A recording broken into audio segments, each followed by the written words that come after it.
तो आइए शुरू करते हैं। एक घर में 5 दिए जल रहे थे। एक दिन पहले दिए ने कहा, इतना जलकर भी मेरी रोशनी की कोई कदर नहीं।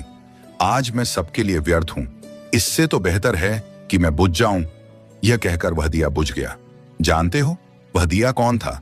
वह दिया था उत्साह का प्रतीक। उसे देखकर दूसरा दिया, जो कि शांति का प्रतीक था, उसने कहा, मुझे भी बुझ ही जाना चाहिए।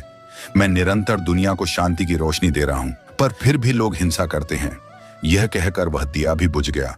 तीसरा दिया, जो भाईचारे का था, वो भी उन्हें देखकर बुझ गया। अब ना उत्साह था, ना शांति, ना भाईचारा। तो ऐसे में चौथा दिया, जो एकता का प्रतीक था, वह भला कैसे जलता रहता? वह भी आखिरकार बुझ ही गया। पर एक दिया था जो अभी भी जल रहा था। एक छोटा सा दिया अपनी मध्यम सी लौ लिए निरंतर जलता हुआ अपनी रोशनी बिखेर रहा था। एक छोटा बच्चा घर में आया। उसे 4 बुझे दियों को देखकर अफसोस नहीं हुआ, बल्कि वह 5वें जलते हुए दिए को देखकर खुशी से झूम उठा और उस नन्हे से दिए से उसने वो 4 बुझे हुए दिए फिर से रोशन कर दिए। जानते हो वो दिया कौन सा था? वो दिया था उम्मीद का। वो दिया था आशा का। उम्मीद वक्त का बहुत बड़ा सहारा है। उम्मीद तो हर लहर का किनारा है। मुश्किल वक्त में अगर किसी चीज की बहुत जरूरत है तो वह है उम्मीद की, आशा की, सहयोग की और एक दूसरे के साथ मिलकर खड़े होने के एहसास की। अजीब खेल है। ऊपर वाले का लिखता भी वही है, मिटाता भी वही है, भटका भी वही है, राह दिखाता भी वही है। दोस्तों, मिटाने से मिटते नहीं। भाग्य के यह लेख कर्म अच्छे करता। चल फिर ईश्वर की महिमा देख। अगर दर्द ना होता तो खुशी की कीमत ना होती। अगर सब कुछ केवल चाहने से मिल जाता तो दुनिया में ऊपर वाले की जरूरत ना होती। बहुत समय पहले की बात है। अमरगढ़ नाम के एक राज्य पर राजा विक्रम सिंह का शासन था। राजा विक्रम सिंह एक न्यायप्रिय और अपनी प्रजा की भलाई करने वाले शासक थे। उनके दरबार में कई मंत्री और दरबारी थे, जिनमें से एक प्रमुख मंत्री धर्मपाल थे, जो समय समय पर राजा को उचित सलाह देते थे। उसी राज्य में एक प्रसिद्ध ज्योतिषी रहते थे, जिनका नाम महर्षि देवदत्त था। वे ज्योतिष विद्या में अत्यंत निपुण थे और भविष्यवाणी करने में सिद्ध हस्त माने जाते थे। विद्वान होने के बावजूद वे एक साधारण जीवन जीते थे। उनके पास जो भी लोग आते, वे अपनी श्रद्धा से जो देते, महर्षि उसे स्वीकार कर लेते। लेकिन वे किसी से कुछ मांगते नहीं थे। यदि वे चाहते तो अपनी विद्या के बल पर अपार धन संपत्ति अर्जित कर सकते थे, परंतु उन्हें लालच से कोई सरोकार नहीं था। महर्षि देवदत्त की भविष्यवाणियां इतनी सटीक होती थीं कि जो कुछ वे कहते वह सत्य सिद्ध होता।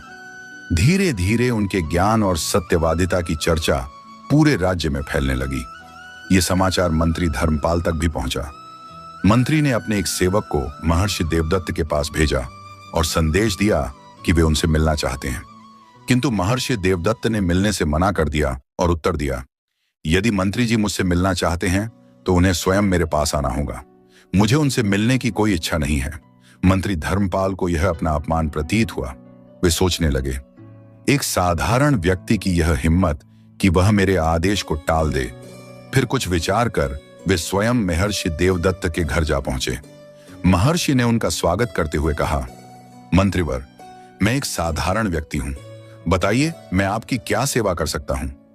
मंत्री धर्मपाल बोले, महर्षि, मैंने सुना है कि आप ज्योतिष विद्या में अत्यंत पारंगत हैं। मैं भी यह विद्या सीखना चाहता हूं। क्या आप मुझे यह विद्या सिखा सकते हैं? महर्षि देवदत्त ने उत्तर दिया, यह विद्या मैंने अपने पूर्वजों से सीखी है। यदि आप इसे सीखना चाहते हैं तो मुझे कोई आपत्ति नहीं, लेकिन इसके लिए आपको मेरे पास आना होगा और विधि पूर्वक अध्ययन करना होगा। मंत्री धर्मपाल ने सहमति जताई, लेकिन बोले, पहले मैं आपकी परीक्षा लेना चाहता हूं। उन्होंने महर्षि देवदत्त से कुछ प्रश्न किए, जिनका महर्षि ने अपनी ज्योतिष विद्या से बिल्कुल सही उत्तर दिया। मंत्री धर्मपाल अचंभित रह गए, क्योंकि वे प्रश्न उनके व्यक्तिगत जीवन से संबंधित थे, जिन्हें उनके अलावा और कोई नहीं जानता था। इस प्रकार मंत्री धर्मपाल महर्षि देवदत्त से अत्यंत प्रभावित हुए और प्रतिदिन उनके पास जाकर ज्योतिष विद्या का अध्ययन करने लगे। आहिस्ता आहिस्ता दोनों में अच्छी दोस्ती हो गई और वे अच्छे मित्र बन गए। अपने मित्र धर्मपाल को महर्षि देवदत्त ने ज्योतिष विद्या सिखाई। मंत्री धर्मपाल अब ज्योतिष विद्या में निपुण हो चुका था और उसकी कही हुई बातें भी बिल्कुल सत्य सिद्ध होने लगी। एक दिन मंत्री ने सोचा, मुझे अपने मित्र महर्षि देवदत्त के भाग्य का भी हिसाब लगाना चाहिए। जब उसने गणना की तो उसे पता चला कि आने वाले 30 दिन महर्षि के लिए अत्यंत अशुभ और संकटमय हैं। यदि वे 30 दिनों तक घर से बाहर निकले तो उनकी जान को खतरा हो सकता है। यह देखकर मंत्री धर्मपाल चिंतित हो गया। उसे विश्वास था कि अब उसकी गणना गलत नहीं हो सकती। वह तुरंत महर्षि देवदत्त के घर पहुंचा और कहा, मित्र, अगले 30 दिन तुम्हारे लिए बहुत ही अशुभ हैं। कृपया इन 30 दिनों तक घर से बाहर मत निकलना। महर्षि देवदत्त ने स्वयं अपनी गणना की तो पाया कि यह भविष्यवाणी सही थी। सच में आने वाले 30 दिन उनके लिए अत्यंत कठिन हो सकते थे। मंत्री ने कहा, मैंने तुम्हें चेतावनी दे दी है, अब तुम अपना ध्यान रखना, हम 30 दिन बाद ही मिलेंगे। महर्षि ने उत्तर दिया, ठीक है, मैं 30 दिन तक घर में ही रहूंगा। उम्मीद है कि मेरी जान सलामत रहेगी, आगे जो ईश्वर की इच्छा। इसके बाद महर्षि देवदत्त ने अपने घर का दरवाजा बंद कर लिया और वहीं रहने लगे। एक एक करके 29 दिन बीत चुके थे। फिर 29वां दिन भी आ पहुंचा। अब महर्षि को संतोष हुआ कि अशुभ घड़ियां समाप्त हो चुकी हैं। 30वें दिन उन्होंने स्नान किया और यह सोचकर घर से निकले कि मंत्री धर्मपाल मेरे परम मित्र हैं, वे हमेशा मुझसे मिलने आते हैं, लेकिन मैं एक बार भी उनसे मिलने नहीं गया। मंत्री से मिलने की खुशी में वे यह भूल ही गए कि 30वां दिन अभी पूरा नहीं हुआ था और अशुभ समय अभी समाप्त नहीं हुआ था। वे खुशी खुशी मंत्री जी के महल की ओर रवाना हो गए। मंत्री के महल की तरफ जाने के लिए 2 रास्ते थे, एक तो मुख्य सड़क का रास्ता और दूसरा नदी के किनारे से होकर जाने वाला कच्चा रास्ता। महर्षि देवदत्त ने सोचा, मुख्य सड़क से जाने पर बहुत से लोग मिलेंगे और तरह तरह के सवाल पूछेंगे कि मैं इतने दिन कहाँ था, इसलिए बेहतर होगा कि मैं नदी के किनारे वाले रास्ते से जाऊं। वे उस कच्चे रास्ते से चल पड़े। चलते चलते दोपहर हो गई और सूरज सिर पर चमकने लगा। तभी उन्हें एहसास हुआ कि वे रास्ता भटक चुके हैं और एक वीरान जंगल की ओर निकल आए हैं। चारों तरफ गहरा सन्नाटा था। दूर दूर तक न कोई आदमी दिखाई देता था और न ही कोई जानवर। चलते चलते उन्हें एक पुराना खंडहर दिखाई दिया। महर्षि देवदत्त बहुत ही थकावट महसूस कर रहे थे। सोने लगा कि इस खंडार की इमारत में जाकर कुछ देर आराम कर लूं। यह सोचकर वह खंडहर के अंदर गए। अंदर पहुंचकर उसने देखा कि एक जगह पर 7 बड़े बड़े संदूक रखे हुए थे और महर्षि देवदत्त को जिज्ञासा हुई कि इन संदूकों में क्या हो सकता है। उसने तुरंत एक पत्थर लेकर संदूकों के तले तोड़ दिए। देखा तो उन संदूकों के अंदर खजाना भरा पड़ा था, हीरे मोती सोना चांदी जवाहरात। ये सब देखकर वह इतना बदहवास हो चुका था कि अपने विद्या के बल पर भी खजाने का राज मालूम ना कर सका। आखिर उसने सोचा कि अपने दोस्त मंत्री धर्मपाल को इस खजाने के बारे में बताना ठीक रहेगा, क्योंकि इतनी सारी दौलत मेरे किस काम की है। वह जल्दी जल्दी दौड़ता हुआ नगर की तरफ वापस गया और वहां से मंत्री के महल का रास्ता पकड़ लिया। मंत्री ने जब सुना कि महर्षि देवदत्त खुद आए हैं तो वो बहुत ही हैरान हुआ। उसके हिसाब से तो अभी महर्षि देवदत्त का 30वां दिन पूरा नहीं हुआ था और महर्षि देवदत्त की जान सूरज ढलना तक खतरे में थी। वो तुरंत महर्षि देवदत्त को महल के अंदर बुलाया और बोला, आपने क्यों तकलीफ की? वैसे भी अभी 30वां दिन पूरा नहीं हुआ है। महर्षि देवदत्त बोले, हाँ भाई, मुझे मालूम है कि आज 30वां दिन है और बाकी के 29 दिन की तरह यह भी खुशी से बीत जाएगा, लेकिन हैरानी की बात यह है कि आज का दिन मेरे लिए बड़ा ही भाग्यशाली है। इसके बाद उसने खजाना मिलने की बात मंत्री को बता दी और कहा कि इतनी दौलत का भला मैं क्या करूंगा, आप ये खजाना रख लीजिए। हाँ, अगर आपका दिल चाहे तो उसमें से कुछ मुझे भी दे देना। यह सुनकर मंत्री बड़ा ही हैरान हुआ। उसने जल्दी से 2 घोड़े मंगवाए और उन पर सवार होकर दोनों खजाने वाली जगह पर पहुंच गए। इतना बड़ा खजाना देखकर मंत्री की आंखें फटी की फटी रह गईं और उसके मन में तुरंत बेईमानी जग गई। उसने सोचा कि कहीं ऐसा ना हो कि महर्षि देवदत्त किसी और से इतने बड़े खजाने की बात कह दे, फिर यह बात होते होते राजा के कानों तक पहुंच जाएगी। ऐसा हुआ तो इस खजाने पर राजा कब्जा कर लेगा और मेरे हाथ में कुछ भी नहीं आएगा।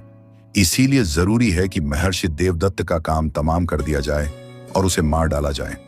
यह सोचकर मंत्री ने महर्षि देवदत्त को धक्का मारकर जमीन पर गिरा दिया और अपनी तलवार निकाल ली। यह देखकर महर्षि देवदत्त हैरान हो गए और बोले, धर्मपाल, क्या बात है? क्या मुझे कोई गलती हो गई है? धर्मपाल बोला, हाँ, गलती तो तुमसे हुई है और तुम्हारी गलती यह है कि इतने बड़े खजाने के बारे में तुमने मुझे बता दिया। अब मुझे डर है कि अगर तुमने ये बात किसी और से कही तो खजाना मेरे हाथ से जाता रहेगा, इसीलिए तुम्हारी जबान बंद करना जरूरी है। यह सुनकर महर्षि देवदत्त की आंखों के सामने अंधेरा साने लगा। वो बोला, मैं वचन देता हूं कि यह बात किसी और से ना कहूंगा। मंत्री ने हंसकर कहा, बकवास बंद करो, तुम अपनी जान बचाने के लिए यह कसम कर रहे हो। और महर्षि देवदत्त ने उसे बहुत ही मिन्नतें की, दया की भीख मांगी, लेकिन मंत्री के सर पर तो मानो खजाने का भूत सावर था।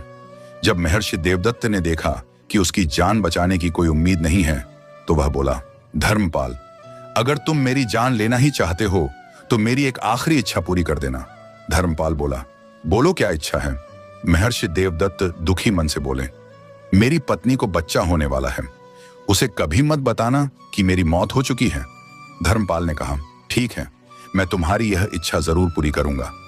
यह कहकर उसने अपने दोस्त को मौत के घाट उतार दिया और फिर खंडहर के बाहर खड़े हुए उसके घोड़े को भी मार डाला।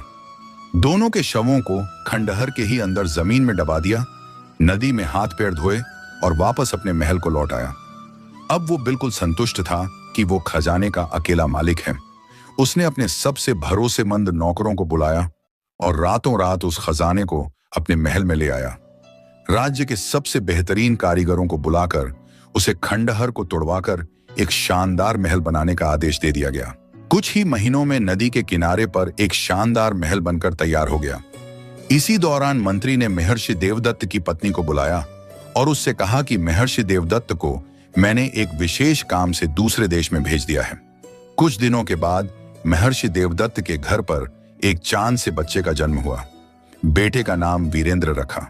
बेटे के जन्म पर वीरेंद्र की मां अपने पति को याद करके बहुत ही रोई, क्योंकि बहुत समय हो गया था, उसकी कोई खोज खबर ना मिली थी।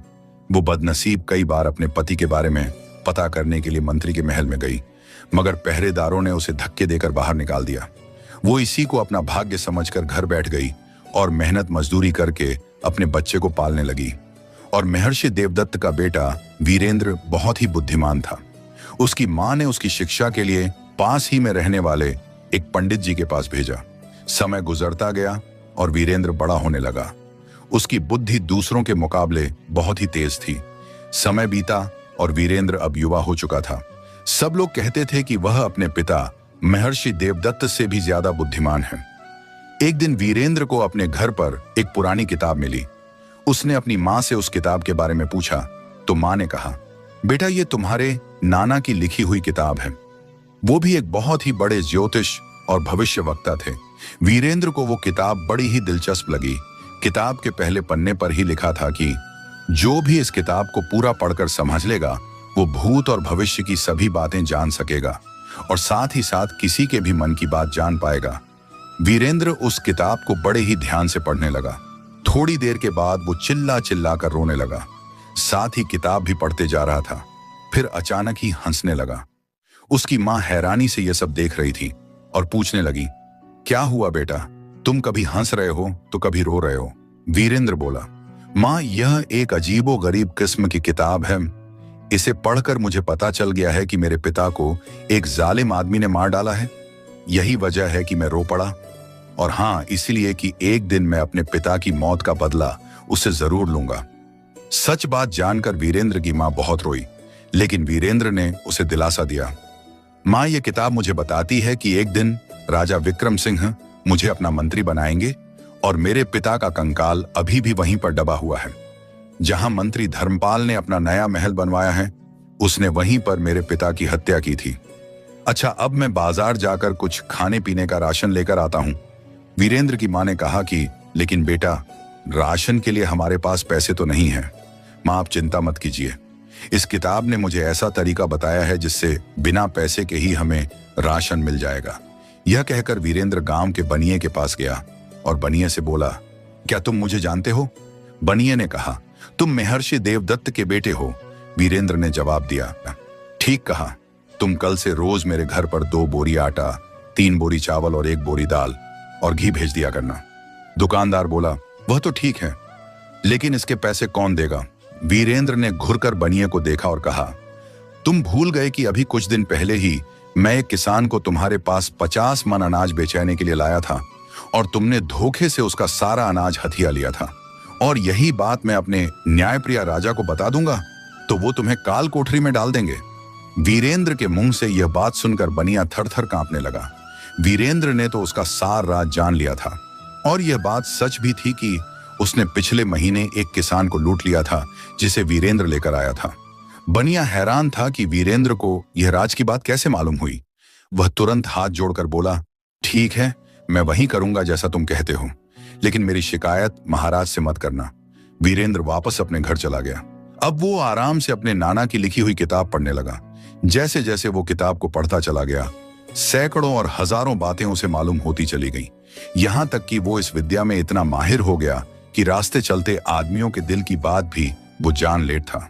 और कभी ऐसा ना हुआ कि उसके मुंह से निकली हुई बात गलत साबित हुई हो। लोग उसके बारे में कहते थे कि वह अपने पिता महर्षि देवदत्त से भी ज्यादा बुद्धिमान और काबिल है। एक दिन वीरेंद्र की मां ने कहा, बेटा, मेरा मन ताजे कमल ककड़ी और जंगली शहद खाने का हो रहा है, लेकिन शहर में ये चीजें कहीं नहीं मिलती। मैंने सुना है कि मंत्री धर्मपाल के बाग में दुर्लभ फल और मधुमक्खियों का छत्ता है। किसी को भेजकर वहां से ये सब मंगवा दे। मंत्री धर्मपाल का नाम सुनकर वीरेंद्र के तन बदन में आग लग गई। उसने कहा, हाँ ठीक है मां, मैं वह दुर्लभ फल और मधुमक्खियों का छत्ता खुद लेने जाता हूं। और वह घर से चल दिया। जब वीरेंद्र बगीचे में पहुंच तो दरवाजा बंद था। उसने बगीचे के रखवाले को आवाज दी। थोड़ी देर बाद एक मोटा सा आदमी दरवाजे पर आया और गुस्से से बोला, क्या बात है भाई, क्यों चिल्ला रहे हो? वीरेंद्र बोला, मेरी मां का दिल दुर्लभ फल और मधुमक्खियों का छत्ता कि खाने का है, बस वही चाहता हूं। वह आदमी बोला, तुम जानते हो कि यह मंत्री जी का बगीचा है, कोई दुकान नहीं है, दफा हो जाए यहां से रखवाला। दरवाजा बंद ही करने वाला था कि वीरेंद्र ने चिल्लाकर कहा, खबरदार, दरवाजा बंद मत करना। कल जो सांप तूने मारा था उसकी मां तुझे डसने के लिए छिपी बैठी है। यह बात सुनकर रखवाला हैरान रह गया। उसने झुककर बाग में इधर उधर देखा तो सचमुच एक नागिन वहां पर दिखाई दी। रखवाला ने मन में सोचा, मैंने इसे ऐसे ही दांत दिया। वह पूछने लगा कि तुम्हें कैसे पता चला कि कल मैंने सांप को मारा था और मुझे उसकी मां डसने वाली है? वीरेंद्र ने कहा, तुम्हें इस बात से कोई मतलब नहीं होना चाहिए। तुम्हें साथ देना है तो दो, वरना मैं जाता हूं। रखवाला बोला, अरे गुस्सा क्यों हो रहे हो? चलो मेरे साथ, अंदर चलो, मैं तुम्हें बहुत सारा फल और मधुमक्खियों का छत्ता दूंगा, लेकिन ये बात किसी और को मत बताना, वरना मंत्री धर्मपाल मेरी खाल खिंचवा देगा। वीरेंद्र बोला, तुम धर्मपाल की चिंता ना करो, उसकी जिंदगी के अब थोड़े ही दिन रह गए हैं। रखवाले ने वीरेंद्र को एक तरफ बिठाया और उसके लिए फल और मधुमक्खियों का छत्ता लेने के लिए चला गया। इस दौरान मंत्री धर्मपाल टहलता हुआ बाग में आ पहुंचा। उसने वीरेंद्र को देखा तो रखवाले से पूछा कि यह कौन है? रखवाला बोला, हुजूर, यह लड़का बड़ी अजीबोगरीब बातें करता है जो मेरी समझ से बाहर है। फिर उसने फल मांगने और सांप की बात उसे बता दी। मंत्री बड़ा ही हैरान हुआ और वीरेंद्र को गौर से देखने लगा। उसने रखवाले को वहां से जाने के लिए कह दिया और वीरेंद्र से पूछा, लड़के तुम कौन हो? तुम्हारा नाम क्या है? तब वीरेंद्र ने जवाब में कहा, मेरा नाम वीरेंद्र है और मेरे पिता महर्षि देवदत्त हैं। महर्षि देवदत्त का नाम सुनकर मंत्री कांप गया। उसके अंदर डर समा गया, लेकिन फिर वो संभल कर बोला, तुम्हारे पिता को मैं जानता हूं, बड़े ही नेक दिल आदमी हैं। वह मैंने उन्हें एक काम से देश से बाहर भेजो हुआ है। यह सुनकर वीरेंद्र को गुस्सा आ गया और वो बोला, आप गलत कहते हैं, मेरे पिता अब इस दुनिया में नहीं है। उन्हें एक निर्दय आदमी ने धन के लालच में मार डाला है। अब मैं अपने पिता की हत्या का बदला लेना चाहता हूं। यह बात सुनकर मंत्री धर्मपाल के होश उड़ गए। वह समझ गया कि इस लड़के को सब मालूम है और यह मुझसे बदला लेकर ही रहेगा। किसी तरह धोखे से इसे ठिकाने लगाना पड़ेगा। मंत्री बोला, दुख की बात है कि तुम्हारे पिता की हत्या हो गई है। मुझे इसकी जानकारी नहीं थी, लेकिन अब मैं उसे पापी को अपने हाथों से सजा दूंगा। अच्छा, अब तुम ये बताओ कि तुम बाग में क्या करने आए हो? वीरेंद्र बोला, मुझे फल और मधुमक्खियों का छत्ता चाहिए था जो सिर्फ इसी बाग में होता है। धर्मपाल बोला, ठीक है, तुम यहीं पर रुको, मैं अभी किसी नौकर को बुलाकर फल और मधुमक्खियों का छत्ता तोड़वाता हूं। यह कहकर मंत्री एक तरफ चला गया और अपने एक खास नौकर को अकेले में बुलाकर कहने लगा, एक लड़का उधर बाग में बैठा हुआ है, तुम उसे बेहला फुसलाकर धोखे से किसी भी तरह तहखाना में जाओ और वहां पर बंद कर दो, ताकि वह वहीं पर भूखा प्यासा तड़प कर मर जाए। अगर तुम यह काम कर दोगे तो मैं तुम्हारे मन की इच्छा पूरी कर दूंगा और साथ ही तुम्हें बहुत सारा धन भी दूंगा। ये बात सुनकर नौकर तुरंत बगीचे की ओर गया। उसने पीछे से जाकर वीरेंद्र को जकड़ लिया और उसे उठाकर तहखाना की तरफ बढ़ने लगा।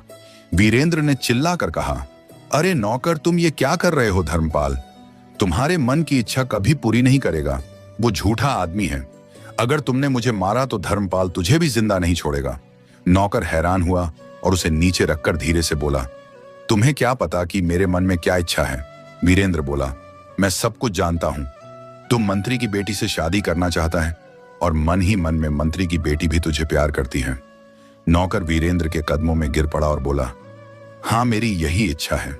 वीरेंद्र बोला, मैं तेरी शादी मंत्री की बेटी से करवा सकता हूं और वह समय जल्द ही आने वाला है जब मंत्री को मेरी जरूर पड़ेगी, मगर तुम उस वक्त तक उसे मेरा पता मत बताना जब तक कि वो तुम्हें 3 तमाचे ना मार दे। लेकिन मंत्री ने मुझे तुम्हें तहखाना में बंद करने के लिए हुक्म दिया है। वीरेंद्र ने कहा, हाँ, तुम उसे कह देना कि तुमने मुझे तहखाना में बंद कर दिया है। और यह कह नौकर ने उसे छोड़ दिया। वीरेंद्र ने फल और मधुमक्खियों का छत्ता लिया और अपने घर को चल दिया। उसके बाद नौकर धर्मपाल के पास गया और बोला, मालिक, मैंने उस लड़के को तहखाने में बंद कर दिया है। मंत्री अब संतुष्ट था कि उसके रास्ते का कांटा साफ हो गया है। जिस दिन मंत्री ने वीरेंद्र को तहखाना में बंद करने की साजिश की, इस रात महाराज विक्रम सिंह को एक अजीबोगरीब सपना दिखाई दिया। लेकिन जब उनकी आंख खुली तो उसे वह सपना याद नहीं रहा। वो बाकी सारे काम भूलकर इसी उधेड़बुन में लग गया कि रात को उसने क्या सपना देखा था। सुबह वो दरबार में आया और अपने सभी मंत्रियों से ये बात कही कि वो जानना चाहता है कि रात को उसने क्या सपना देखा था और उसके सपने का मतलब क्या था। सारे मंत्री परेशान थे कि आखिर राजा के सपने के बारे में कैसे पता किया जाए। राजा ने अपने सबसे बुद्धिमान मंत्री यानी धर्मपाल से कहा कि तुम हमारे सबसे योग्य मंत्री हो, तुम ही बताओ कि रात को हमने क्या सपना देखा था। जब वो भी राजा के सपना के बारे में बताने में नाकाम रहा तो राजा विक्रम सिंह गुस्से से लाल पीले हो गए और बोले, अगर 15 दिन के अंदर तुम मुझे मेरे सपना के बारे में ना बता सके तो तुम मंत्री रहने के लायक नहीं रहोगे। और फिर तुम तो ज्योतिष विद्या भी जानते हो। मेरे सपना के बारे में ना बता सके तो तुम्हारी खैरियत नहीं है। राजा का गुस्सा देखकर मंत्री घबरा गया। दरबार खत्म होने के बाद वह अपने महल में गया। ऐसा करते करते 15 दिन भी बीत गए, लेकिन मंत्री को समस्या का कोई हल ना मिला।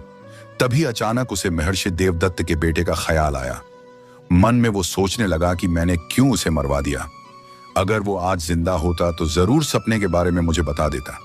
फिर मंत्री को ख्याल आया कि हो सकता है वो जिंदा हो, नौकर ने उसे छोड़ दिया हो।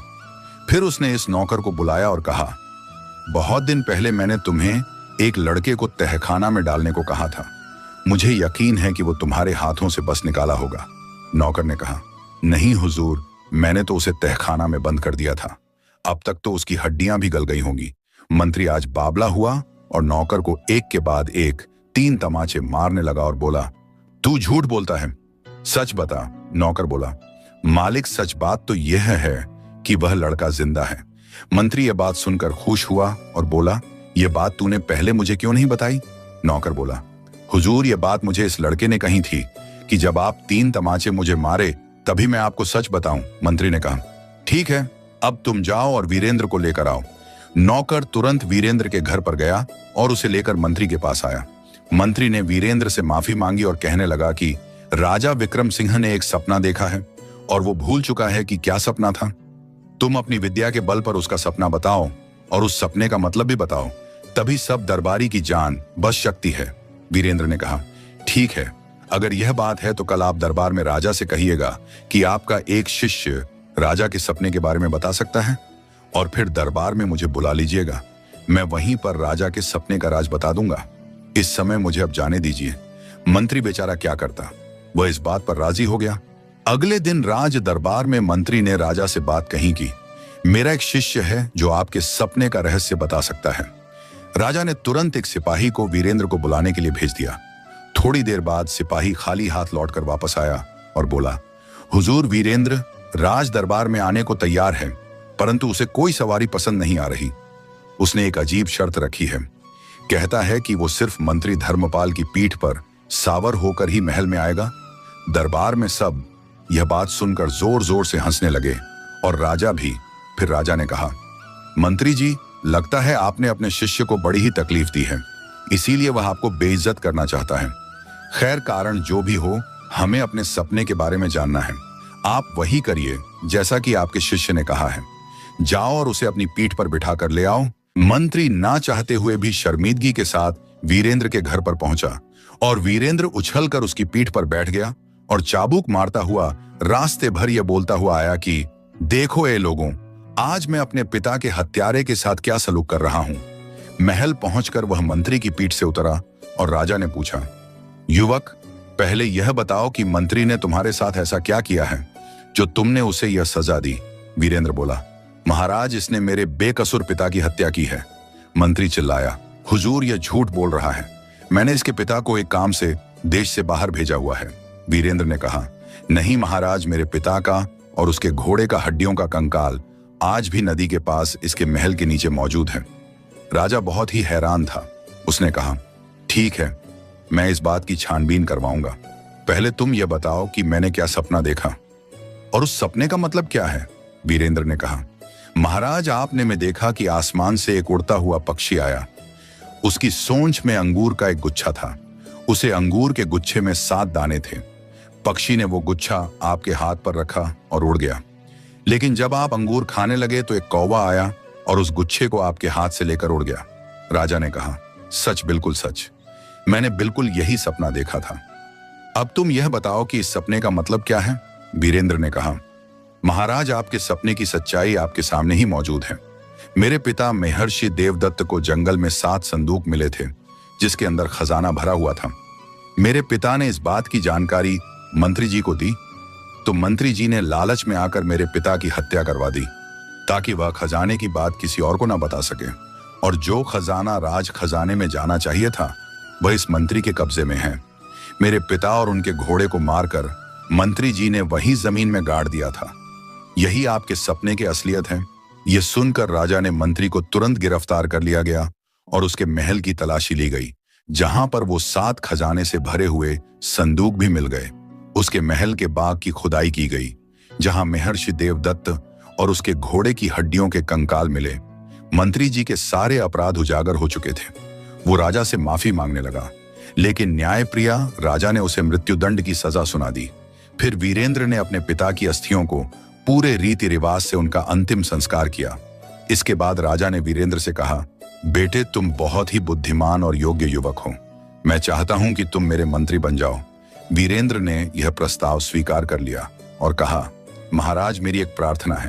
राजा ने कहा, कहो, क्या कहना चाहते हो। वीरेंद्र ने कहा, महाराज, मंत्री जी की बेटी की शादी मेरे एक आदमी से कर दी जाए। उनकी बेटी भी उस आदमी को चाहती है। राजा ने मंत्री की पत्नी को बुलाया और उसकी बेटी की शादी की बात कही। वो इस बात पर तैयार हो गई। फिर मंत्री की बेटी की शादी उस नौकर के साथ कर दी गई जिसने वीरेंद्र को तहखाना में डालने की बजाय छोड़ दिया था। वीरेंद्र ने अब अपने पिता की हत्या का बदला ले लिया था और वो महाराज विक्रम सिंह का एक मंत्री बनकर अपनी मां के साथ एक शानदार महल में रहने लगा और एक अच्छा जीवन बिताने लगा। वीरेंद्र ने अपनी बुद्धिमानी और साहस से अपने पिता की हत्या का रहस्य उजागर किया और अन्याय करने वाले मंत्री को उसकी सजा दिलवाई। राजा विक्रम सिंह की न्यायप्रियता ने साबित किया कि अपराधी कितना भी शक्तिशाली क्यों ना हो, सच्चाई एक न एक दिन सामने आ ही जाती है। वीरेंद्र को उसकी योग्यता का उचित सम्मान मिला और वह राजा का मंत्री बना। इस कहानी में भी यही दर्शाया गया कि मंत्री ने छल कपट से वीरेंद्र के पिता की हत्या कर दी और सालों तक अपने अपराध को छिपाए रखा, लेकिन अंततः उसका सच सामने आ ही गया। उसके किए गए पापों का फल उसे मृत्यु के रूप में मिला। यह हमें सिखाता है कि धोखा, छल और अन्याय ज्यादा समय तक नहीं टिकते। सत्य और न्याय की जीत हमेशा होती है। इसलिए हमें हमेशा सही राह पर चलना चाहिए और अच्छे कर्म करने चाहिए, क्योंकि अच्छे कर्मों का फल भी उतना ही शुभ होता है। इस कहानी से यह शिक्षा मिलती है कि सच्चाई और न्याय की राह पर चलने वालों की जीत हमेशा होती है। इसके अलावा दयालुता और अच्छाई का प्रतिफल अवश्य मिलता है। जैसा कि मंत्री की बेटी और उस नौकर के मामले में हुआ, वीरेंद्र ने न केवल अपने पिता के हत्यारे को दंड दिलवाया, बल्कि अपने जीवन को भी एक नई दिशा दी, जिससे वह अपने परिवार के साथ सुखी जीवन बिता सका। दोस्तों, इस कहानी को सुनने के लिए आपका बहुत बहुत धन्यवाद। आपको यह कहानी कैसी लगी और आज के इस वीडियो से आपने क्या सीखा, हमें कमेंट में जरूर बताएं। आपकी राय हमारे लिए बहुत महत्वपूर्ण है। अगर आपको वीडियो पसंद आया हो तो इसे लाइक करें, शेयर करें और चैनल को सब्सक्राइब करना ना भूलें। फिर मिलते हैं एक नई रोमांचक और प्रेरणादायक कहानी के साथ। धन्यवाद।